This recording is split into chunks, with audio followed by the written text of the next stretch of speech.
Good evening everyone and welcome to the Chrissy B Show, and tonight we'll be discussing and understanding body language and the different signals it can give off. So what signals does your body give off? Perhaps it's holding you back in love or in your career without you even realizing it. Well, tonight I'm joined by Brickwell, our confident and communications expert, and we'll also be having some live acting scenes where Sean will be giving his take on the actor's body language, and hopefully we're going to pick up some really good points for us as well. But first, let's talk to the lovely Lisa Marie. Hello, darling. Hi, Chrissy. How are you? I'm good, thank you. You changed your hair. Yeah, I thought, for summer, let's chop it all off, go for something different. Well, I'm trying to, hopefully we'll bring it in, maybe. They'll see I have cut my hair off and the sun will come out, maybe. Oh. How you doing? I'm doing good, thanks. And there's quite a few newsworthy stories, should we say, things to talk about at the minute. We should talk about that teacher today, shouldn't we? We've got, what was it, five? Was it He's got 5 years, 5.5 years. Yeah. But I think it's really contentious, I mean, he did obviously overstep his boundaries. Of course he did, totally, but it's just like, where do you, how much should he have got, should he really be convicted of just the abduction or, the grooming and everything like that? Some people on the news are saying today that it was too much for him because someone, I think, that did something even worse. I think with a 9-year-old, they got like a year and something or something like that. It wasn't as long as 5, but they were saying like, why did he get 5.5 years? Was it because he's a teacher? He's got that position of responsibility? No, because it hit headlines around the world, I think. So, we do need to sort that out, but that's a whole other story about the British justice system, I think. All right, it's true. We'll do another show on that. It's true. So in the Daily Mail, it said that nearly half of British men don't know their partner's measurements. 46% said that they haven't got a clue. 1 in 10 don't know their partner's favourite music. 28% didn't know their partner's bra size, so to buying lingerie and all that kind of stuff. But at least 99% of them knew their partner's birthday. Oh please, come on. 99%, what about the other one? You're joking. There's always someone, isn't there? All right, measurements, I don't see really the point that you'd need to but maybe measure. If you're going to buy, just clothing size. If you're going to buy things for your partner, I think the problem is that they go out and they buy things and it's completely the wrong size. And I guess depending on which way they go, their partner could take offence or they could be flattered, so you never know. It's like I've heard stories. You're a clever guy, buy 2 sizes too small for your woman. She'll be very happy with you. But I do sympathise with them because I do think that you probably find it the same way. You go into one shop and you're one size, and you go into a different shop and you're totally different size. So it's hard as a woman. So I do feel for the guys for this one. But still, I don't buy any clothing from my husband whatsoever. He's just so fussy with things. See, I get it. We have to go together. I've bought clothes for my dad, for my brothers, and they all love it. I've never had anything rejected. So I'm like, he's fussy. I always get it wrong. Some guys can be, but all they need to do is if they're buying lingerie or things like that, just go in the drawer, look at the size, and you know what to get. Hello, guys. But there we go. Something else. Somebody had mentioned this to me before, and I didn't quite believe it. But this story is of a student, Rachel Lindman, and she had was watching a DVD on her laptop, and then noticed that the light came on the webcam, and hackers had actually been able to infiltrate her camera. Oh my God. And be looking at her. That's horrible. She was actually apparently in the bath and relaxing, and then saw that it had come on and realised that this is what they've been doing. They can do that? Apparently it's called ratting, and hackers can send out an internet virus that allows them to access a person's desktop computer or laptop without their knowledge. Oh, that's so sick. So they then can switch on the webcam, which is built into most new computers, and then watch people in the privacy of their rooms and bedrooms without even noticing. Oh, that's awful. So be careful. That says a lot about people. So it was a DVD that she... No, she was trying to watch that, but it's because they've been able to infiltrate it via a virus. Oh, so it's being careful to anyone, basically. Be careful of those emails that you open that you don't know. I tell my hubby sometimes. You don't know where they come from. Sometimes I feel uncomfortable when the laptop is up and I can see the little camera. I always say, put the thing down because in case someone's going to be able to see. I say that to him. He goes, don't be so stupid. How can anyone see? I said, I don't know. I'm just paranoid about well, I think just be careful if the light comes on. If you see the light come on, then you'll be able to see it. But it's just mine doesn't have a light on it. It's just a little thing looking at me. So I'm just be careful about what you open then, because you just never ever know. Then moving on from that to the absolutely ridiculous, a drunk robber held up a petrol station in a see-through plastic bag instead of a balaclava. There you can see the picture of him right there. The thing that was absolutely ridiculous about this, he was caught 2 days later because a detective obviously recognised him from CCTV. So apparently he'd gone there with a friend, and his friend had used a scarf to disguise himself, and I think his name was, surname was Neil, and he apparently was less resourceful because of being under the influence and decided to use a plastic bag.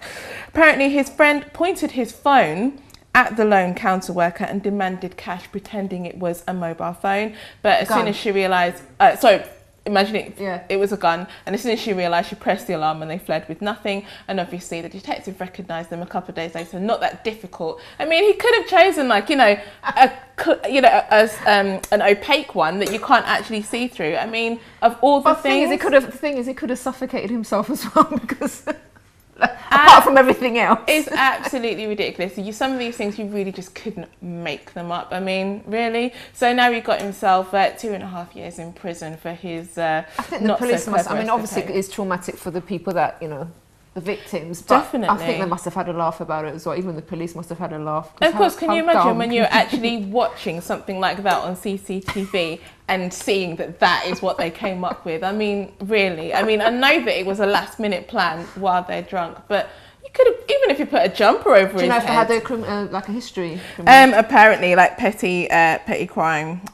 So he was convicted of robbery in Cornwall, and is now, I guess he's got all that time to actually think up an actual plan that could work. I'm just wondering if police take this into consideration, because people do stupid things when they're drunk, and if it's like sort of a first offence, they were just messing around, they can't really. But I think if you're actually, what he was doing was so serious that, if he had frightened that person into doing that, handing over that cash, and it's just terrifying because you wouldn't know in that split second. But you do hear of those people who do try it and then the shopkeepers fight back. Yeah, I saw one the other day.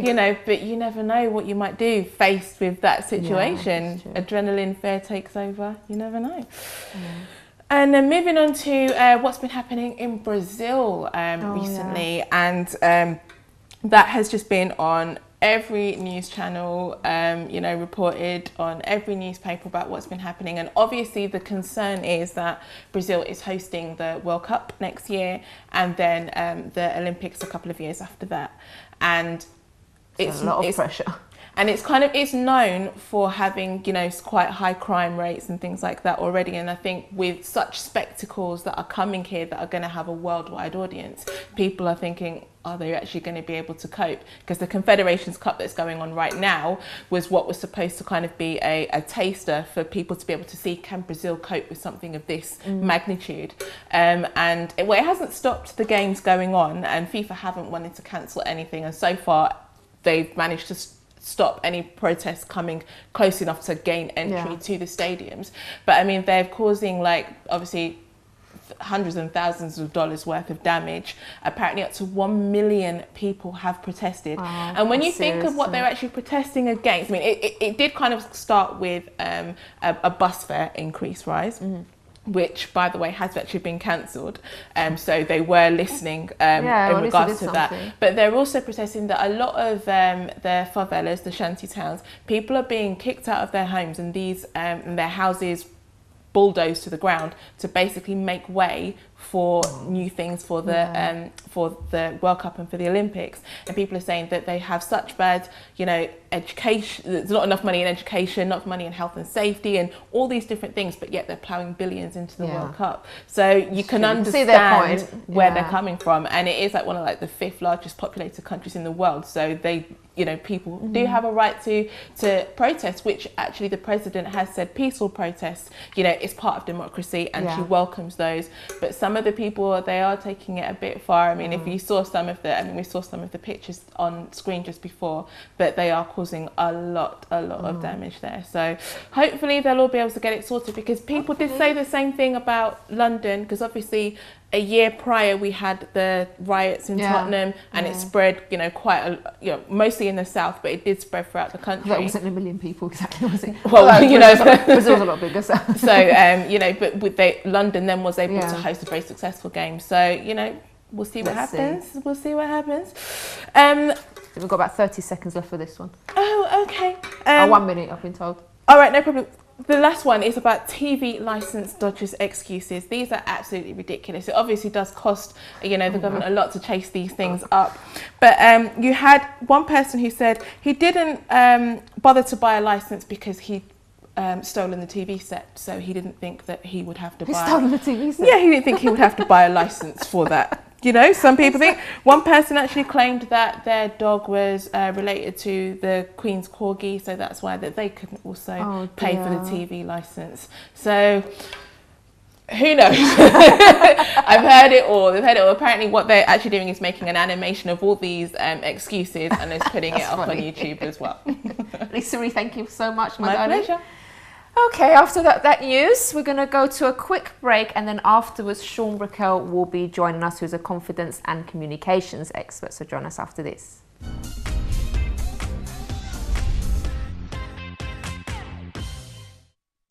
Don't forget to subscribe to the Chrissy B Show, always aiming to show you the happier side of life. You can find us on YouTube, Facebook and Twitter.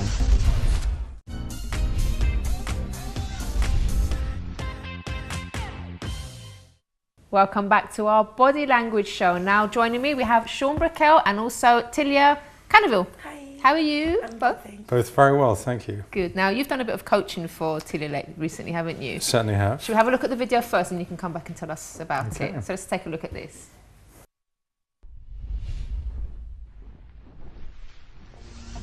Here comes Sean, our confidence expert,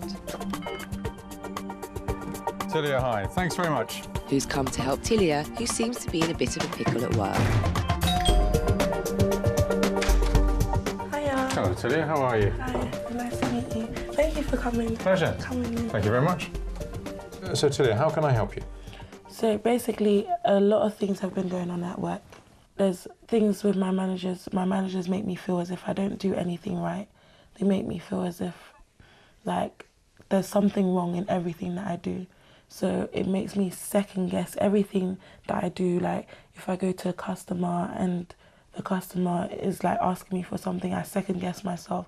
When you're being just put down, it's just, I don't know, it's just not So nice. basically your self-esteem has been affected and you doubt your abilities to do your job well. Yeah. Because your subconscious mind at the moment is probably going, I'm not that talented, I'm not as talented as I thought I was, I'm not very effective, I'm probably not as good, and it probably affects your posture, and therefore people will react to you. As your posture, as your heart and soul and attitude shrinks, so will your physical posture as well, which in turn will reinforce the maybe very negative view that these managers have. So let's just stand up for a second.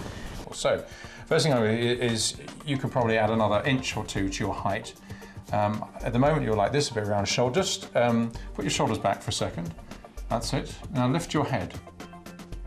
And imagine you've got an imaginary fishing line just coming out of here, and it's being pulled up, tugged up, very gently.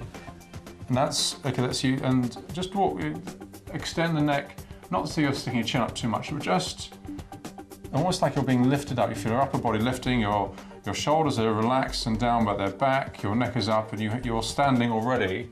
And what will happen will start imprinting this on your mind. Move your foot slightly farther apart, maybe one in front of the other. Imagine you're addressing something really important, you are the boss. Think of yourself as if you're the boss, you're talking to somebody and you're important, and warmly important, and you'll feel differently. For instance, you could do one where you go, okay, this is like laying the law. Let's get something clear. And it's like you're nailing it in with your finger. It's a subconscious thing. Let's get something clear. You do it with one or both. You say, let's get something clear. You say I did this, and if it isn't true, say, you know I didn't. You know, I worked really hard. I worked at one store for 6 hours. I couldn't do anything, and there's been 2 people, just me on my own. I didn't complain, I just did the job, and you know that. So, what really is the issue here? Now Tilly has changed into her new empowering, confident work clothes. And here's our brand new Tilia oozing confidence. So, just to recap. Point 1, posture. Remember, no slouching, shoulders back, and if it helps, use the imaginary fishing line to pull your head up. Point 2, standing position. Feet waist width apart, with one foot slightly in front of the other. Remember, what you have to say is important. Stand like a boss. Point 3, hands. Use hand gestures to be assertive and to display confidence in what you are saying. So finally, good luck with your quest for gaining confidence in your workplace.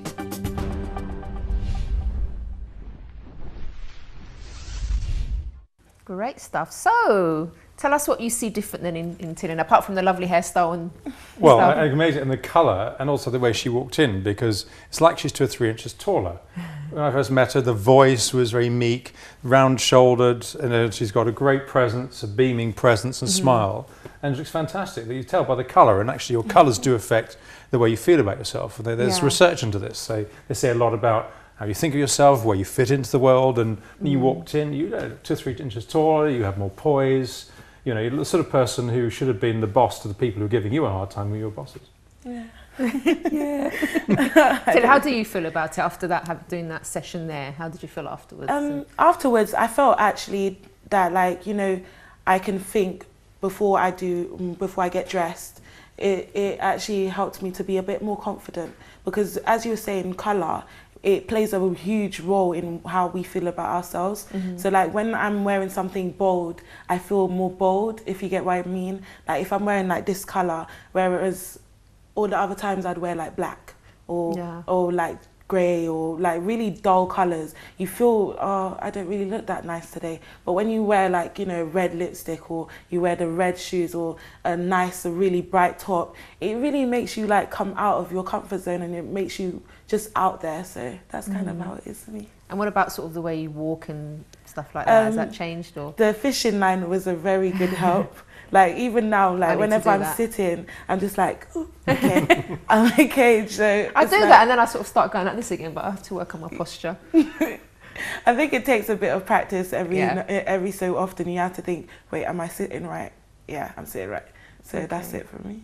Sean, has anyone ever come to you that's really been hard work because they have been so unconfident, very extremely shy? Do you remember anyone like that? Well, there are lots of people, and to different degrees, and also it depends. I mean, you meet people like that socially and certainly professionally. And what the sort of telltale signs of someone that's very shy, maybe that doesn't sort of show it so much? Gosh, it depends. You get some introverts who you think are probably not very confident, but they have a quiet confidence, and some extroverts, and actually they can be the interesting ones, or people who appear to be extroverts, because they put on a show of appearing confident, particularly in a work environment where there's so much riding on it. You know, it's about bottom lines, about profitability, it's about making a margins, giving a good impression, and probably your bosses, although obnoxious and they didn't deal with you in the right way, they were under pressure and they probably put on an act, and they hopefully weren't like that if they were. It's a pity for them, and not just professionally but also personally. And I think sometimes people put on an act, and often you find, particularly with the most extrovert or seemingly extrovert people, they're not actually underneath, and they cover up. The more insecure they feel, more uncertain, the less they think of themselves physically, mentally, and in other ways, the more they try and compensate, and therefore overcompensate with the way they act, and therefore there's gestures, the laugh, the manners and things they say will be more emphatic. And people may not always pick it up consciously, but subconsciously, because of the way our subconscious mind works, we'll think, hang on a second, something's not quite right about this person. And those can be telltale signs. And they're probably completely different in like a social environment, say if they're out somewhere, or... Well, it can affect them socially as well. You know, they could not, you know, they could wear black if they not feel very good, they walk differently, and you notice certain gestures, some pacifying gestures, for instance. You know, women will touch their suprasternal notch if they feel uncomfortable, and men will, in particular, rub the back of their neck like this. People can touch the nose, their face. Let's say if you touch your nose, you're lying. Is that... Well, actually, you know why with the nose, people touch the nose, and you know why the whole Pinocchio story emerged, because though you wouldn't know it, and you certainly wouldn't be able to see it, when you're uncomfortable, or when you're lying, and you know you're lying, you can get uncomfortable and your nose can heat up because it's a very sensitive organ and therefore expand by an infinitesimal amount. And that's why the whole Pinocchio thing came out. Yes. I mean, it doesn't go, if it did, I mean, that would be a worry. And I'd love to cover that with powder, though. I don't know about the men. Well, some very special powder, but it's and that's why that's why people sometimes touch their nose, and it's a pacifying gesture. There are lots of things people do, and I'll tell you another thing. Let me ask you this: what do you think is the most revealing part of the body in terms of understanding other people's body language? You think eyes? Eyes. No. Don't copy me. No. Okay. Have another guess. Cameraman's trying to guess. I think probably the mouth. Not bad. A bit closer. It's not. The feet and the legs. Oh, really? Yeah. Because we have, there's something like 10,000, American psychologist, Paul Ekman, found that we have probably 10,000 facial expressions. There's a lot of facial expressions. And we get used to controlling our face with, basically we have, in essence, though we have meant to be 3 brains, we have a stem brain which controls our breathing, our balance and everything else. The 2 brains we need to think about are our paleomammalian, our limbic brain, which is in effect our subconscious mind, controls our subconscious mind, and our neocortex brain, which is in effect our conscious mind. And consciously right now, you're aware that you're talking to me and you're processing what I'm saying, but subconsciously, your mind processes so many things. For instance, your ability to stand, but to sit, your ability to process me. You're judging me subconsciously, and as is the audience, we're all judging each other. And your subconscious mind generally operates what happens further down your body. The further down your body you go, the more your subconscious mind controls what happens. How often are you aware of what your feet and legs are doing at any given time? Never.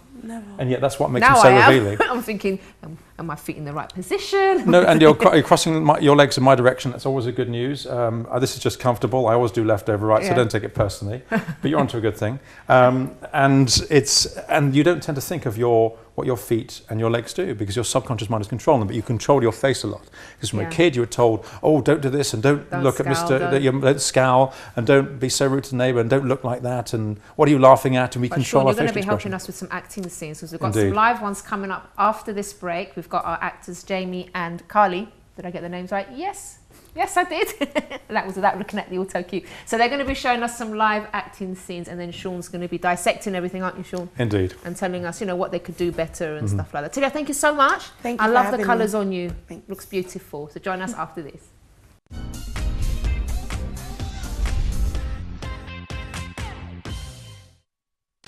Don't forget to subscribe to the Chrissy B Show. Always aiming to show you the happier side of life. You can find us on YouTube, Facebook and Twitter.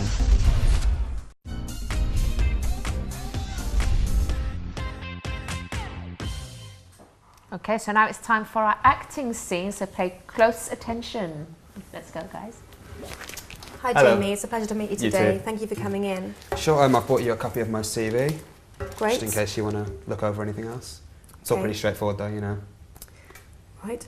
I was just wondering, before we got down to business, if we could talk a little bit about you. Sure. Could you tell me 3 words to describe yourself? 3 words, just 3 words. Wow. I would say confident, determined, and winner. Winner. Okay, interesting. I just thought it would be useful to start with this so we could then talk about how you would be in the role of promotional manager. So if we're talking about you being a winner, could you give me an example of that for last? Every day I'm winning. Most recent example was I organised a pub quiz, and during this pub quiz, obviously because I was organising it, I couldn't do everything, so I delegated. And I had my second in command up on the stage leading the quiz, and he was awful. The first question was, what's the capital city of Italy? And he was, what's the capital? And I just steamed up there, took the microphone from him. What's the capital city of Italy? Got it going. I did the pub quiz, I did the scores, I ran the bar, everything. Just got it going. Complete win on my part. So this is an obvious indication of how well you can manage people, delegate tasks. Absolutely. I was also wondering, in events management, another important aspect is how you relate to your colleagues. Could you give me an example of When you last worked well on a team? I mean, absolutely. Every day, you know, I've got my team. They're underneath me. I drag them along. I come in the morning, you know, I delegate my orders. They get it done. If they don't get it done, they go. Simple as. I mean, once I'm in the role, what I'm going to do is I'm going to vet out every single person in the team. If they're effective, they can stay. If not, we'll get them out, get somebody else in. That's how I run a ship. It says you worked before at Krispy Kreme. I did, yes. And you mainly were serving customers. I did everything, really. You know, I started off at the bottom, worked my way up. In no time, I was telling the manager what to do. That's the way I go, you know. I make sure that I know what I'm doing, everybody else knows what they're doing. We run an extremely tight ship. Well, I run an extremely tight ship, and, you know, I was sort of thinking about how I could make this role better already. And I was thinking that the first thing I'm going to do is I'm going to come in, I'm going to look at all the individual, you know, the caterers you use, the bar staff, make sure they're all up to scratch. If not, I'll bring my guys in. That's how I run a ship. Whoa, Sean. It's truth. Is it?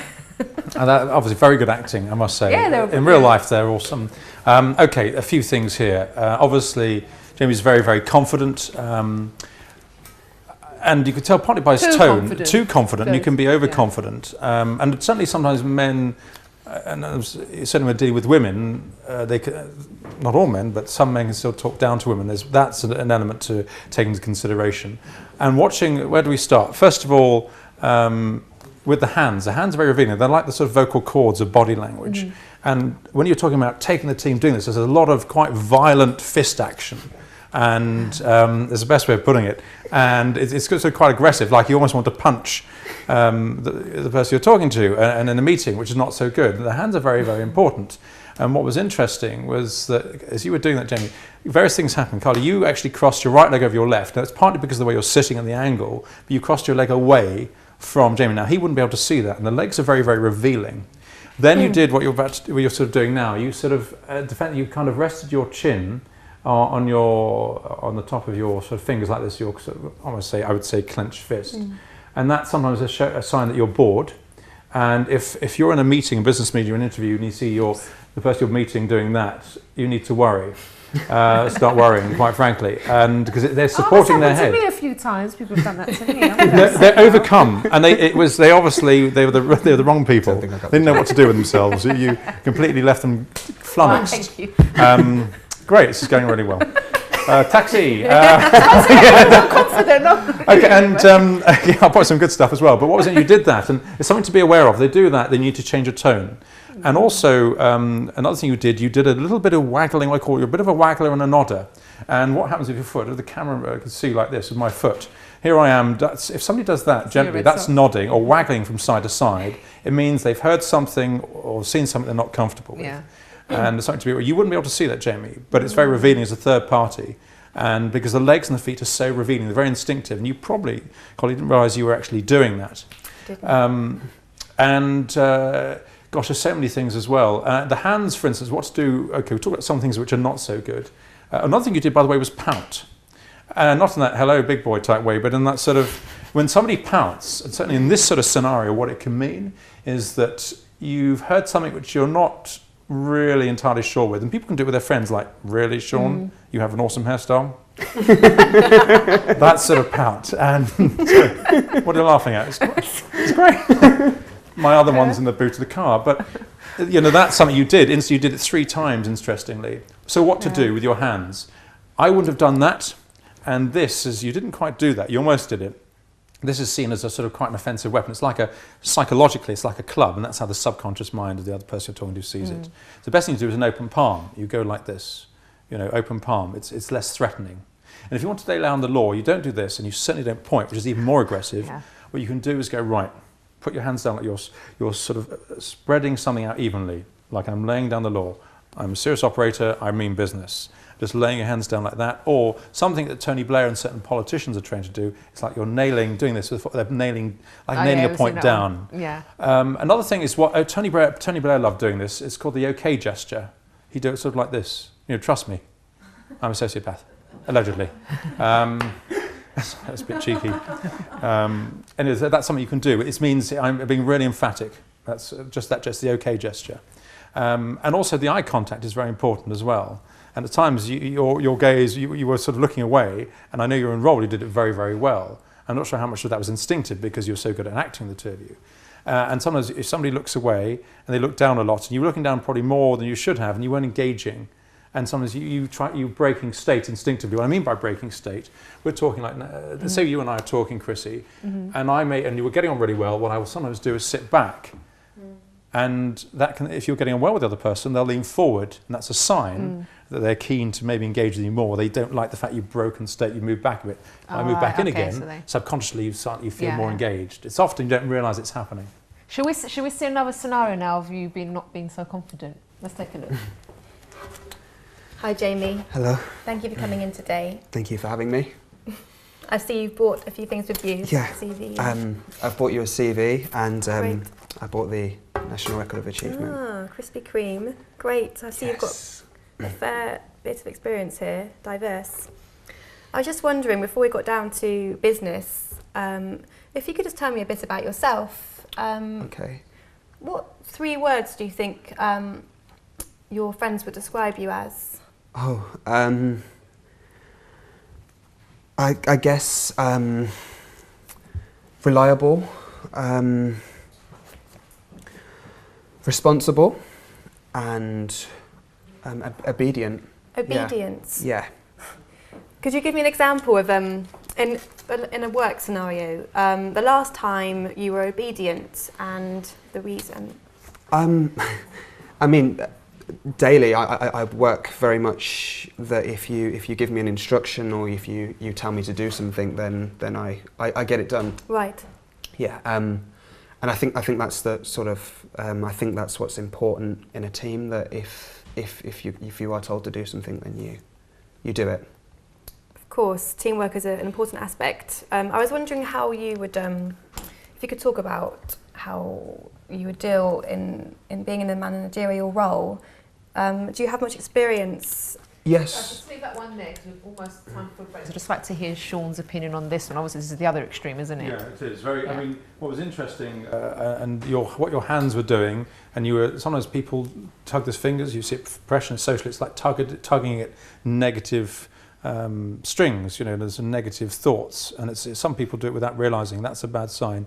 Your body language, also your head was dipping a bit. You're almost doing, if you've been more nervous, what's called the turtle effect, and sometimes bizarrely shoplifters do it because they don't want to be noticed, and that gets them noticed. Particularly if they've got a see-through bag over their head, it's an absolute winner for the police. And you were beginning to do that, which was interesting.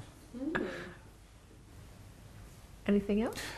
Sure, it depends how much time we've got. But the main thing, to, as I say, imagine the fishing line, which is very important, the way you carry yourself. And you were almost more submissive. You were like a supplicant. You were leaning forward, like, please like me.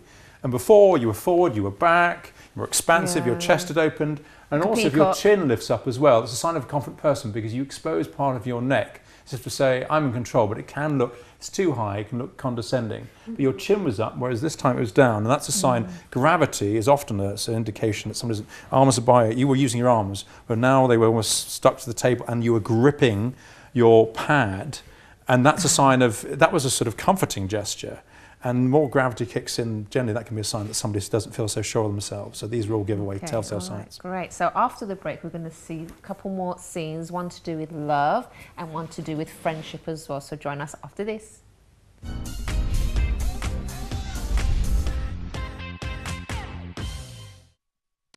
Don't forget to subscribe to the Chrissy B Show, always aiming to show you the happier side of life. You can find us on YouTube, Facebook and Twitter.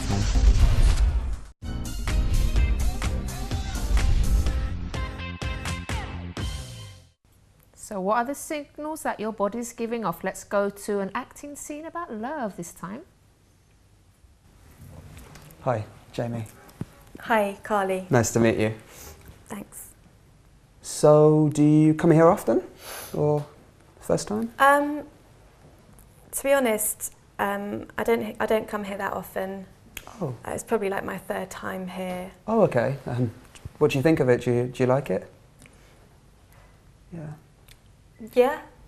Okay, that's good. So you're a chef, right? Well, yeah. So I mean, what's your signature dish then? You must have a signature dish that you... Or what about the hairnets? Do you like the hairnets, or...? What do you do? I'm working in accounting at the moment, 9 to 5, sort of, everyone's accounts, giving them advice, doing the numbers, the general sort of thing. It's pretty exciting. Do you want a drink, or you okay? Yeah. Is that yes to the drink, yes to the okay? A drink would be nice. Sure. And after that, do you wanna head to dinner, or? I mean, obviously, my treat. Yeah. Yeah. And I could take you home after if you want, or. To be honest, I don't know if I'd feel very comfortable with that. Sure. Maybe we could just see how it goes. Okay. First. Sure. What do you want to eat? I mean, obviously, it'd be a bit of a change to have somebody else cook for you for a change. Yeah. I don't know. I mean, it depends how we go, I guess. Well, what do you like? I like all sorts. This is a bit of a nightmare date, isn't it, Sean? The first and last date, I'd say. Well, I don't know, because some men, actually, I think some men like some women to be a bit shy. Some men, not all. No, indeed. And there comes a point where it becomes sort of painful. Too much, isn't it? It's just dragging out of her, isn't he? It is. I think, not every girl's, but some, I like that because either painfully, in this role, she's either painfully shy or overcome by Jamie's outrageous manliness. And he's been practicing. But I mean, the various things, very. I mean, they're both very good actors and bring out all. Very naturally so. But the first thing, obviously, guy's looking down, and she's hardly looking. Can't look at really Jamie. She feels too shy and too nervous. And he was playing it very well. He's very warm. He's got a nice, kind face, and he's doing all the right things. Interestingly, one thing he did quite early on, he shook hands, which helped establish body contact. Then he gently, almost subliminal, and probably people wouldn't have realised it, gently touched her lower upper arm. Did some interesting research in the States, and they got 2 control groups. One to go and ask people for a dime. They both asked people for a dime. Control group A asked people, random strangers in the street, for a dime. Control group B asked random people in the street for a dime, but when they did so, gently touched her upper arm. They got close enough to touch her upper arm. They earned 20% more dimes. Oh. And that actually, because it's it's about establishing contact. Also, it shows in Jamie's case, he's confident enough, even though he's very, very shy, that he can go up to her and gently touch her as if to establish contact, but it's not too threatening. And he wasn't right in front of her; he was slightly side on as well. And that can often be can have a greater effect on not just in terms of personal relationships, but also on dates like this, but in terms of what happens in business. He was really nice about it, actually. Oh, he's very really good. Sweet and understanding, and he didn't sort of just run out of there like most guys probably would have done if they'd come across someone like this. No, and he was. I mean, his tone and everything. What was interesting, actually, he was beginning to mirror Carly, and that's a very good thing to do. And the way they were standing, the angle, and they both at one point had, they were resting one of their arms, the forearms, on the table like that. And look what they do it now. When they're resting their arm now, just do it, copy each other now, then they look more in sync. Now, subconsciously, psychologically, Carly's obviously in this role rather shy, will suddenly feel she can actually, there's a connection between them, she was more comfortable. And Jamie did all the right things. And then at one point, she was waggling, nodding and kicking with her right foot. Big time, and waggling around. She felt uncomfortable. This was all in role, which was very, very interesting. But also, what was good is Jamie used his tone of voice. He combined body language. The thing is with body language, it's very important to say, it doesn't give you definitive answers to how somebody might be thinking or feeling. Because the face can lie. We're used to having different facial expressions and putting on a certain look. But it can give very good clues and indication of what might be going on, what they're thinking and feeling. For instance, somebody, I'm thinking with your girlfriends, imagine one of your girlfriends turn up, you're out for a girly night out, dress up, and she turns up in something and you think, oh my God, did you get dressed in a power cut? And a charity shop from the 80s, 1880s. That's what your subconscious mind is going, oh my God, that's horrific. You should be banned from society. But consciously, you were going, oh, you look extraordinary. Which can be taken one of 2 ways, and you lie. That's what can happen, and you would have seen that, and therefore somebody might say something, but actually their body language indicates something else. And that's one thing to be aware of. So body language can give you some very good clues. It's about being aware. I should also stress it's not about being technique-y or trying to bend people to your way in a Machiavellian way by using all these techniques to think, I'm going to lure you into my boardroom, bedroom, or wherever you want to lure them to. And that's very important. What was interesting about that scenario was I thought Jamie dealt with it really, really well. And obviously, Carly was very, very shy in that role, and you dealt with it very, very well. And I think you're beginning to open up and your body language is changing. And I think in reality, you would have given Jamie more time. Obviously, he probably wouldn't say, well, let's have a drink then dinner, I'll take you home, and if you're lucky, I'll brush your teeth for you. You know, where was he going with that one? But I mean, they were in role having a bit of fun. But he dealt with that very, very well, actually, very well. We've run out of time. Can you believe it? Time's just flown by today. Jamie, Carly, thank you so much. You're absolutely brilliant. Thank you. It's quite a nerve-wracking thing to do on Live TV, you know. It did so well. Sean, thank you so much as well. And I do hope you've enjoyed the programme today. I certainly did, and I've learned quite a bit from Sean here as well, and I hope you have too. Do have a wonderful, wonderful weekend, and if you want more information about our guests tonight, you can visit the website chrissybshow.tv. Bye-bye for now.